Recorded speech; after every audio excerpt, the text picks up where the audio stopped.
مولانا مدنی صاحب ہندوستان کی مشہور شخصیت ہیں اور جمعیت العلماء کے ادھیکش ہیں. ان کے بیان سے میں اتفاق نہیں رکھتا ہوں. انہوں نے جو کہا کہ مسلمانوں کو ٹارگیٹ کیا جا رہا ہے، تو مسلمان بھارت میں آزاد ہے. آزاد بھارت کا وہ آزاد مسلمان حصہ ہے، اور یہ سرزمین کسی کی نہیں بلکہ یہاں پہ رہنے والے ہر شہری کی سرزمین ہے بھارت.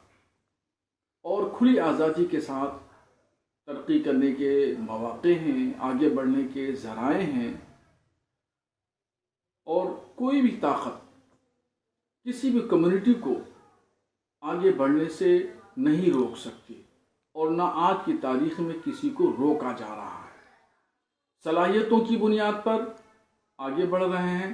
بہت ساری ایسی یونیورسٹیز ہیں، جامعات ہیں، کالجز ہیں گورنمنٹ کے، جہاں پر مسلمان وائس چانسلر ہے، پرنسپل ہے، کارندہکاری ہے.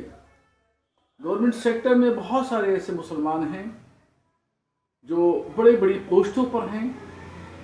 ہاں، اگر مسلمانوں کے اندر صلاحیت اور قابلیت اور لیاقت ہے تو وہ ضرور آگے بڑھتا ہے اور اپنی منزلیں طے کرتا ہے.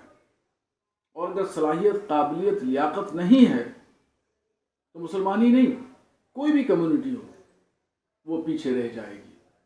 اور یہ ڈھنڈورا پیٹنا کہ مسلمانوں کو ٹارگیٹ کیا جا رہا ہے، یہ فضول کی بات ہے.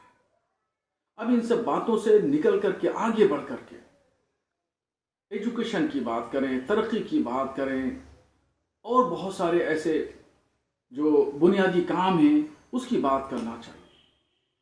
اب یہ رونا بالکل ختم کر دینا چاہیے کہ گورنمنٹیں، حکومتیں مسلمانوں کو ٹارگیٹ کر رہی ہیں. اب اس رونے سے نکلنا چاہیے، آگے بڑھنا چاہیے. بہت مواقع ہیں ہندوستان میں، موقع ہی موقع ہے، مگر اگر کوئی بڑھنا ہی نہیں چاہتا ہے، کوئی اٹھنا ہی نہیں چاہتا ہے، کوئی دماغ ہی نہیں لگانا چاہتا ہے، آگے بڑھنا نہیں چاہتا ہے، تو پھر یہ سوچیں کہ آسمان سے منہ سلوا نازل ہوگا اور بغیر محنت کے کھانا مل جائے گا، تو یہ اب ممکن نہیں ہے. آپ کو خود کوشش کرنا ہوگی، جدوجہد ہوگی، آگے بڑھنا ہوگا. اور یہ رونا کہ مسلمانوں کو ٹارگیٹ کیا جا رہا ہے، اس رونے سے آگے بڑھنا ہوگا، اس دائرے سے نکلنا ہوگا. تب آپ کامیابی اور کامرانی کی منزل حاصل کر سکتے ہیں.